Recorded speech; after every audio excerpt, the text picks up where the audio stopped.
Bienvenida o bienvenido a esta inmersión profunda. Hoy nos metemos con un tema que puede ser incómodo, la verdad. Sí, bastante. La idea esta de guerras ordenadas por Dios en el Antiguo Testamento. Nos basamos en las notas de un estudio bíblico semanal que justo analiza esto, centrándose sobre todo en el libro de Josué. Exacto. Las fuentes que maneja el estudio, pues, son pasajes clave de Génesis, Levítico y, claro, Josué. Los textos centrales, sí. Y nuestra misión aquí es intentar desgranar cómo estos textos, según la interpretación que da el estudio, explican o justifican acciones que hoy nos parecen, muy duras. Complicadas de entender, desde luego. Hay que reconocerlo de entrada, es un terreno complejo.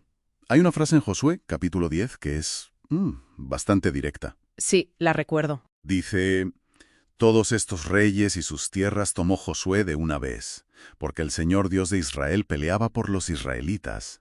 Y ahí es donde la cosa se pone interesante y surgen las preguntas, ¿no? Totalmente. ¿Cómo se come eso hoy en día? Claro, porque la idea de una guerra santa, ordenada por una deidad, es, profundamente inquietante desde muchas perspectivas actuales. Muchísimo. ¿Qué marco explicativo ofrece este material de estudio para abordar una cuestión tan espinosa? Parece que la clave inicial la ponen en Génesis. Pues sí, es un punto central para ellos. El estudio se va hasta Génesis 15, el versículo 16. Ajá. Y ahí encuentran una frase que consideran crucial. Dice que el juicio sobre los habitantes de Canaán no sería inmediato, que Dios esperaría, y cito, porque hasta entonces no habrá llegado a su colmo la maldad del amorreo. O sea, que ponen el foco en ese hasta entonces. Exacto. Lo interesante de este enfoque, según lo presenta el estudio, es que intenta enmarcar la intervención militar no como, una conquista porque sí o favoritismo sin más, Claro. sino como la ejecución de un juicio divino. Y además, un juicio pospuesto. Un juicio demorado, digamos. Eso es, como si hubiera un umbral, un límite para la iniquidad de esas naciones cananeas. Vale. Y para detallar esa maldad, el estudio hace referencia a Levítico 18, que enumera prácticas que los israelitas consideraban inmorales. Entiendo. Así que la justificación que se presenta es la de una justicia divina que espera, que es paciente hasta cierto punto, pero que actúa cuando se cruza una línea roja. Una especie de justicia diferida que llega a un punto crítico. Entiendo la lógica interna que presenta el estudio. No es capricho, es un juicio que se retrasa hasta que la situación, llega a un punto de no retorno. Más o menos esa es la línea argumental. Pero aún así, y el propio material parece reconocerlo, esto no elimina la tensión. Ni las preguntas difíciles, ¿verdad? Para nada. Sobre todo si pensamos en el concepto de la soberanía de Dios, que también se maneja tanto en el Antiguo Testamento.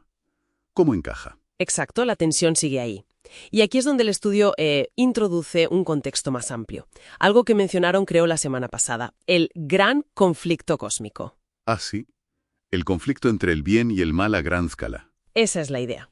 Se refieren a esa lucha fundamental y continua, un marco teológico que, según esta perspectiva, impregna toda la narrativa bíblica. Vale. Y la sugerencia es que estos eventos históricos en Canaán, por difíciles que nos resulten hoy, no se pueden entender de forma aislada. Hay que verlos como parte de algo más grande. Exacto, como un episodio dentro de esa lucha mayor.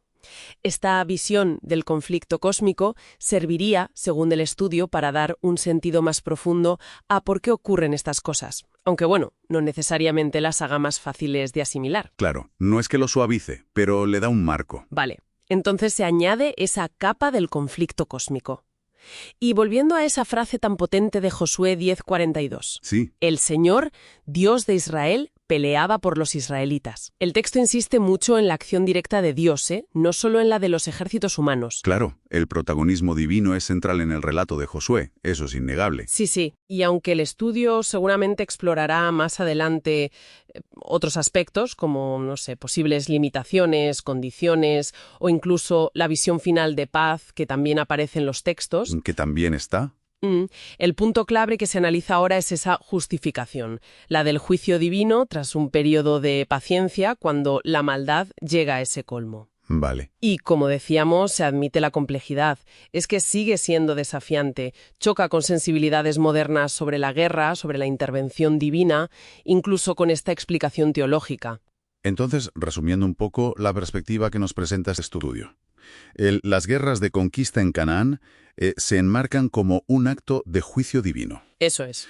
Un juicio retrasado, que solo se ejecuta cuando la maldad de esas naciones alcanza un límite específico, un colmo. Correcto. Y todo ello dentro del contexto más amplio de la soberanía de Dios y de esa idea de un conflicto cósmico entre el bien y el mal.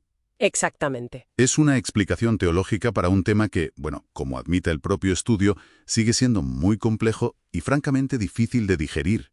Y esto, fíjate, nos deja con una cuestión interesante para reflexionar, ¿no? A ver, Si el texto bíblico insiste tanto en un juicio divino específico, temporizado, basado en una maldad acumulada que llega a un colmo, ¿qué podría sugerir esto sobre cómo se concebía la paciencia y la justicia divinas en esas escrituras? buena pregunta. Parece que incluso al abordar temas tan duros como la guerra, se intenta transmitir una lógica interna, una lógica de límites, de paciencia, pero también de consecuencias finales.